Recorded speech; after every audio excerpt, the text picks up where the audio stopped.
Baik, bismillahirrahmanirrahim. Assalamualaikum warahmatullahi wabarakatuh. Rabbi shrah li sadri wa yassir li amri wa hlul 'uqdatam min lisani yafqahu qawli. Amin. Alhamdulillahirabbil alamin wassalatu wassalamu ala asyrofil anbiya'i wal mursalin wa ala alihi wa sahbihi ajmain amma ba'd. Allahumma shalli ala sayyidina Muhammad wa ala sayyidina Muhammad.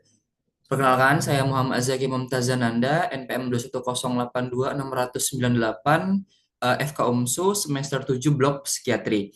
Di sini saya akan menjelaskan mind mapping saya terkait gangguan depresi. Baik, akan saya mulai.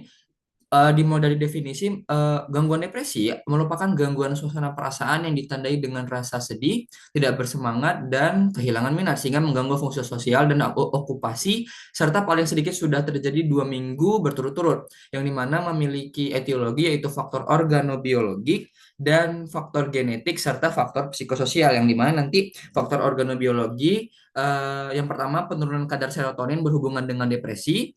Kadar abnormal dari metabolit epinefrin MHPG dijumpai pada darah, urin, dan CF cranial spinal fluid dari pasien depresi. 3, aktivitas dopamin berkurang pada depresi. Nah, faktor genetik, 2 dari 3 studi menemukan bahwa gangguan depresi berat diturunkan secara genetik. Generasi pertama 2 sampai 10 kali lebih sering mengalami depresi berat.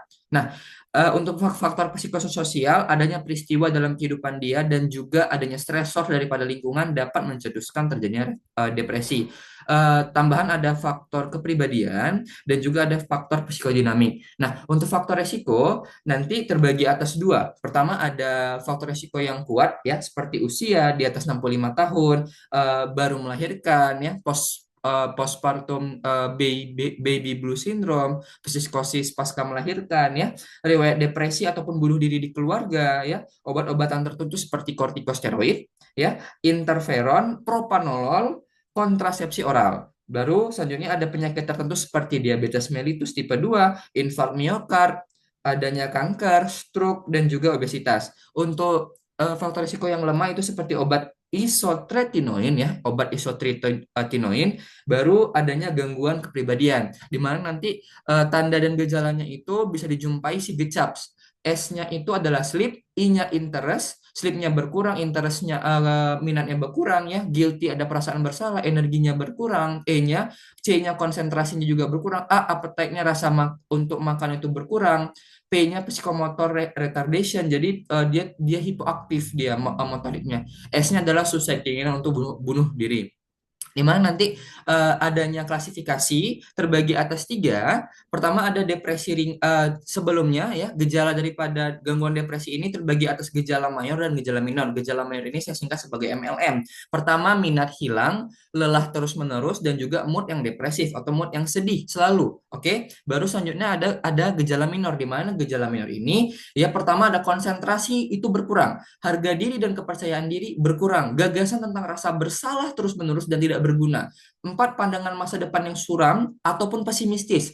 5, gagasan atau perbuatan membahayakan diri ataupun bunuh diri. 6, gangguan tidur. 7, nafsu makan berkurang. Nah, itu adalah gejala minor. Klasifikasi ini juga terbagi atas 3. Pertama ada ringan, sedang, berat, di mana depresi ringan sekurang-kurangnya memiliki 2 gejala utama ditambah dengan 2 gejala tambahan yang sudah berlangsung 2 minggu. Depresi sedang juga berlangsung 2 minggu, tetapi ya ada 2 gejala utama ditambah dengan 3 gejala tambahan. Nah, untuk depresi berat juga 2 minggu, tapi ini dibagi 2. Ada yang dengan psikosis, ada yang tanpa psikosis. Nah, yang tanpa psikosis dia memiliki 3 gejala utama ya, gejala mayor dan juga 4 gejala tambahan ataupun gejala minor. Nah, apa itu psikosis? Psikosis itu nanti ditandai dengan waham, kepercayaannya salah ya, apa yang dia pikirkan, apa yang dipercayai salah dengan apa yang terjadi sebenarnya, apa yang kenyataannya seperti itu. Baru ada tambahan ilusi dan dia mispresentasi. Misal saya ini ada melihat laptop, di sini saya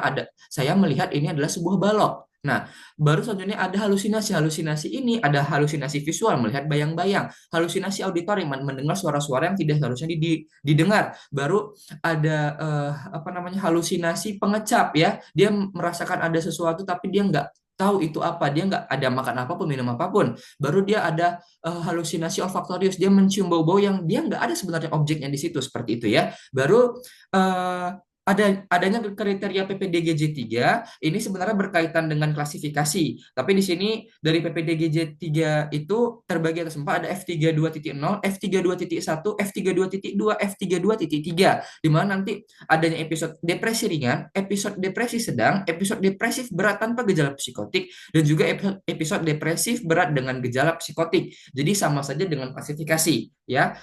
Persyaratannya juga sama, mulai dari adanya berapa gejala utama dan juga berapa gejala utama dan juga ada berapa gejala minor, ya seperti itu ya. Selebihnya sama. Baru izin saya akan masuk ke tata laksana, di mana pembagiannya itu adalah dari fase akut dulu. Jadi seorang dengan gangguan depresi itu dikasih 6 tata laksananya pengobatan 6 sampai 8 minggu. Yang kedua adanya fase continuation atau fase lanjutan. Ini jika nanti terulang ya, adanya remisi, adanya terulang gangguan depresi ini, dilanjutkan sampai dari 4 sampai 6 bulan. Seperti itu. Baru adanya fase maintenance. Di sini jika terulang kembali, maka akan dilanjutkan sampai setahun ke depan.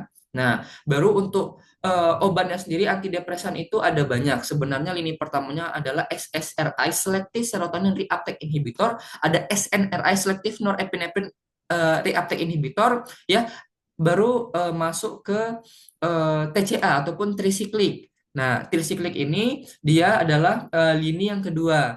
Oke, baru di sini kenapa saya hanya bikin SSRI, karena orang itu sangat mentoleransi dan tubuhnya dapat mentoleransi obat dari golongan SSRI itu sendiri. Nah, contohnya di sini adalah SSRI seperti fluoxetine dan sertralin. Sertralin diminum 1 kali 1, sediaan tablet 50 mg, sedangkan fluoxetine sediaan tablet 20 mg diminum 1 kali 1. SSRI ini diminum 1 kali 1 sebelum tidur. Baik. Nah, untuk tricyclic sendiri itu pun ada contohnya, amitriptilin diminum 25 mg 1 kali 1 sebelum tidur juga. Baik.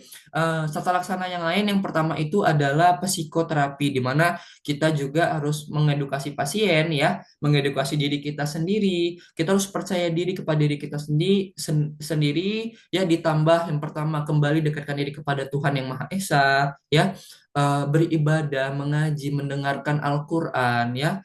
eh, Baru eh, berbuat hal baik, selalu mencari kegiatan yang positif, ya, mencari hobi kembali. Jika ada olahraga, olahraga. Kenapa? Karena olahraga akan mengeluarkan hormon endorfin, akan membuat kita itu senang, menekan hormon stres, seperti itu ya. Baru selanjutnya, ya, kita bisa ya sebagai terapi ibadah ya, seperti ke masjid juga bisa, seperti itu. Baik. Eh, dan juga jangan lupa keluarga itu sangat penting. Nah, dekatkan diri kepada keluarga, mulailah cerita sama keluarga, mulai mencari teman, ngobrol sama teman, keluar, healing, jalan-jalan. Kalau bisa biayanya untuk healing itu diminimalisir. Baik. Baik. Mungkin sampai di sini yang bisa saya sampaikan mengenai mind mapping saya tentang gangguan depresi. Mohon izin jika ada salah kata, saya mohon maaf.